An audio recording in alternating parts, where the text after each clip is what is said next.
Hi, everybody. I'm Jones. And I'm Man. And And we're we're Jones Jones and and Mann. Man. And tonight we're jonesing on. Blood oath. No. Blood oath bourbon. Oh.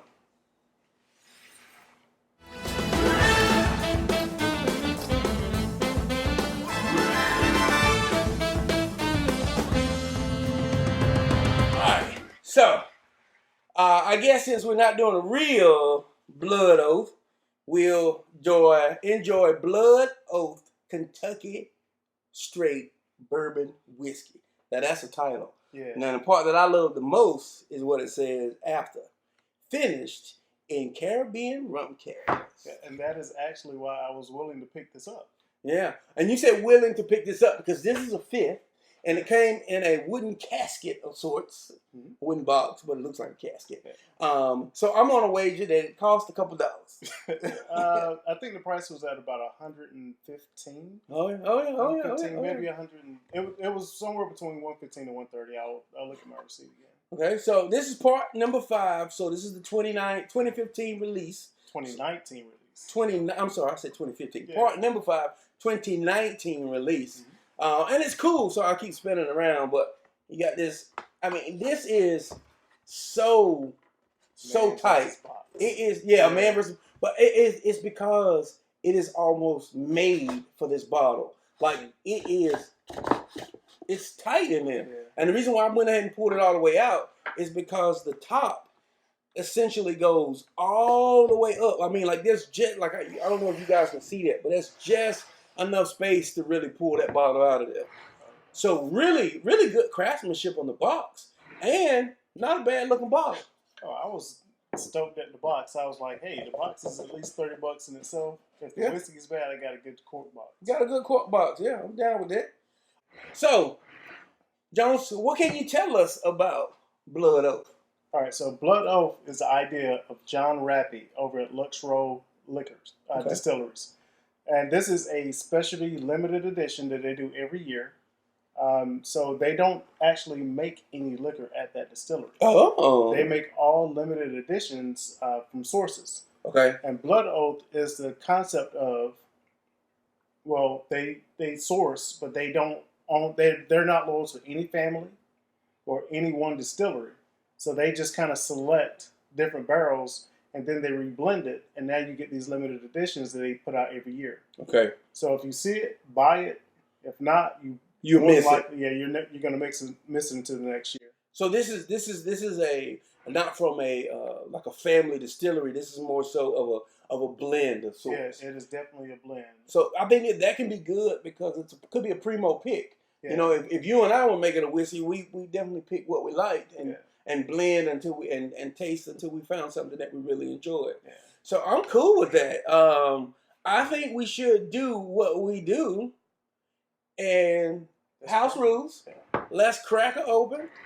I don't know if it's going to be a big man versus bottle. One thing that's kind of weird is it's got a cork in it, but it's custom cork. It's a custom kind of cork. So what do you mean when you say custom cork? That cork is a custom Blood Oath cork. Oh. So there's a lot of custom features just in the bottle in itself. Oh, that's that 115. Yeah. No, smells pretty good. It should smell pretty good. So it is a blend of 3 different bourbons. Okay, so 3's in here. 3's in there. Any information about aging? There's a 13-year, which is mahogany bourbon, and they say it has like dark chocolate and some peppery flavors to it. So things that I like. Okay. Then there's an 11-year wheated bourbon. Okay, that's when I first smelled it, I was like, it smells like what's the big bottle I have over here? Larceny. Yep. And then it's a 8-year bourbon that is finished off in rum cask. Okay. All right. So cool. So it sounds like a pretty good blend, and it smells really good. So it does. I admit it smells really good. So I say let's do what we do, and let's go ahead and clink them and drink them.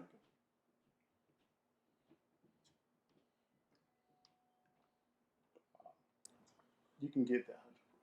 Woo. Yeah. I did not say the proof but it is 100, right?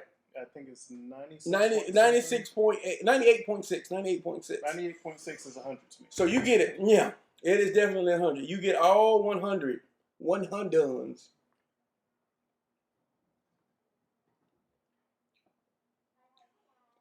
That's got some pepper to it.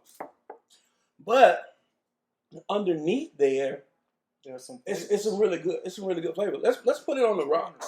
I'm gonna go rocks because rocks is my favorite. Y'all hear me say it all the time. I think I prefer it on the rocks. Well, I do. I'm sorry. But also, I think that the rocks takes the heat out so that you can really taste the flavors underneath. I think that some people say that that little bit of water, that little bit of chill is what brings those flavors out. But I also think that a lot of times it's what it tones the heat, the alcohol content down so that you can sense those and you can enjoy it. All right, let's crank them and drink them. Oh, that's nice. It is. That's nice.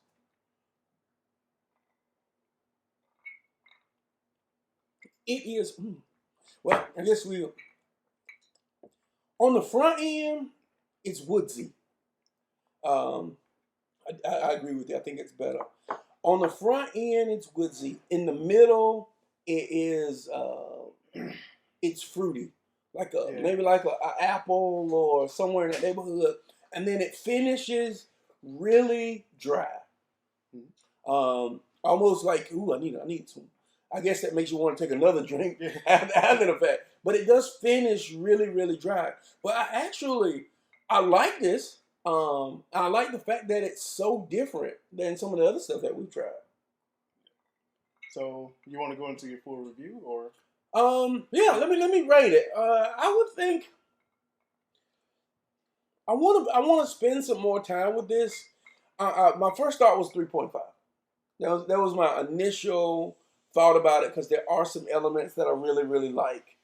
And then I said, "Ooh, it's one something, one at least 115. 115." That kind of brings me back to a 3 again. But if you think about, there's a difference in you can't, once this is done, you can't get any more. Yeah, kind of deal. I'm gonna stick with my 3.5. I'll give this a 3.5. I like it in its uniqueness. I think this would be just a neat sipper. I don't think you can mix it with anything at all. But I like it on the rocks, so 3.5. Well, so what do you think, Jones? Well, I'll go ahead and tell you that neat.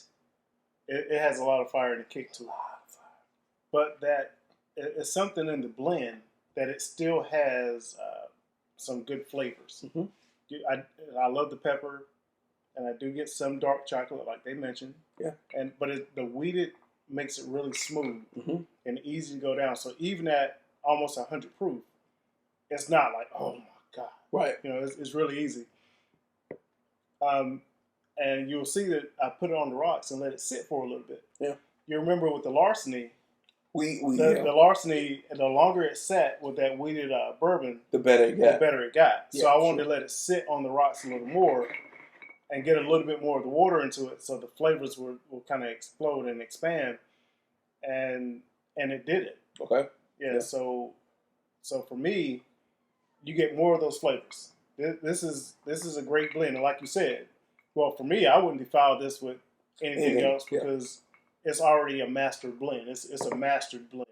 I didn't think about it until you took me back to that it was a blend.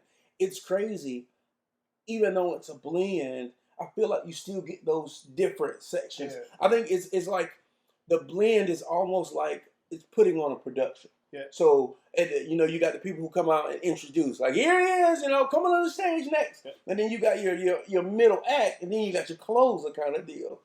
Well, maybe I should have shared that Mr. Rampy is also a certified food scientist. Oh. With a bachelor's degree in biology from St. Louis University. Okay. And he's been in the beverage industry for over 20 years. So he knows what he's doing. Oh, yeah. He has a very complex palate. Yeah. and it shows in this blend. I definitely think it shows. I would definitely say if you get a chance to try Blood Oath, that you give it a try, cause at least this one. Because I will say I don't get a lot of the rum. I think you don't get a lot of the rum because you get more of the silkiness of the wheated bourbon. Yeah. The peppery of the 13-year bourbon. And then that aged white oak. It kind of takes over the rum. Yeah. But overall, I like I really like the blend. Yeah. He did a great job. My rating, I would definitely give it a 4. Oh, nice. And I'm normally a stickler. Yeah, that price. And especially the price, you'd be like, no. At the it's price, a 2. Yeah. Yeah, but at the price, this blend, I mean, when you think of if you were to buy a 13, an 11, and an 8-year bourbon. Yeah, you spend by the time you've spent, over that. For the 13, you probably spend right at 100 anyway. Yeah, for sure. Okay, so good. All right, well, there you have it. Blood Oath. It is certified. I would say 3.5 and 4, so that works out 3.75. That's not bad. A good sipper and a different taste to the other bourbons and stuff that we've had and tried. Yeah, definitely. Okay, so be sure to subscribe, click the bell, so you get all the notifications that's going on with Jones and Mann. Follow us on Facebook, Twitter, and Instagram. And since I couldn't do my real Blood Oath, I guess we'll drink the Blood Oath. But this has been another episode of Jones and Mann. We'll catch you next time. Click and drink 'em.